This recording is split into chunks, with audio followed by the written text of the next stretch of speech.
Καλώς ορίσατε στη Φόρμουλα, έναν καινοτόμο αγώνα σκυταλοδρομίας εμπνευσμένο από τη Φόρμουλα 1. Αντί για αυτοκίνητα, οι ομάδες τρέχουν πεζοί σε μια ειδικά σχεδιασμένη πίστα με στροφές. Καλύπτοντας μέχρι 100 μέτρα, κάθε ομάδα αποτελείται από αρκετούς δρομείς και ένας διαιτητής εξασφαλίζει το δίκαιο παιχνίδι. Πριν τον κύριο αγώνα, καθορίζουμε την pole position, δηλαδή τη σειρά εκκίνησης. Κάθε ομάδα επιλέγει τον ταχύτερο δρομέα της για έναν σόλο γύρο στην πίστα.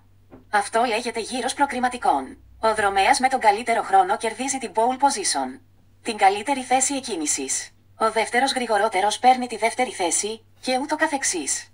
Έτσι, η στρατηγική ξεκινά από την αρχή του αγώνα. Μετά τα προκριματικά, οι ομάδες παρατάσσονται στις θέσεις εκκίνησης και ο αγώνας είναι έτοιμος να ξεκινήσει. Στον κύριο αγώνα, οι ομάδες τρέχουν διαδοχικούς γύρους στην πίστα. Κάθε δρομέας πρέπει να δώσει τη σκυτάλη στον επόμενο συμπαίκτη του στις ειδικές ζώνες αλλαγής. Ο αγώνας συνεχίζεται μέχρι να ολοκληρώσουν όλοι οι δρομείς στους γύρους τους.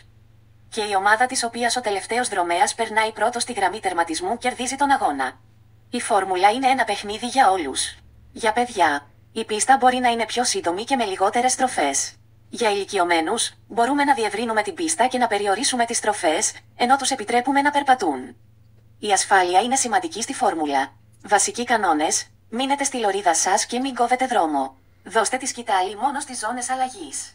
Βεβαιωθείτε ότι η πίστα είναι καθαρή από εμπόδια, όπως δέντρα. Για ηλικιωμένους, είναι σημαντικό η επιφάνεια να είναι ηλία, χωρίς δύσκολα περάσματα.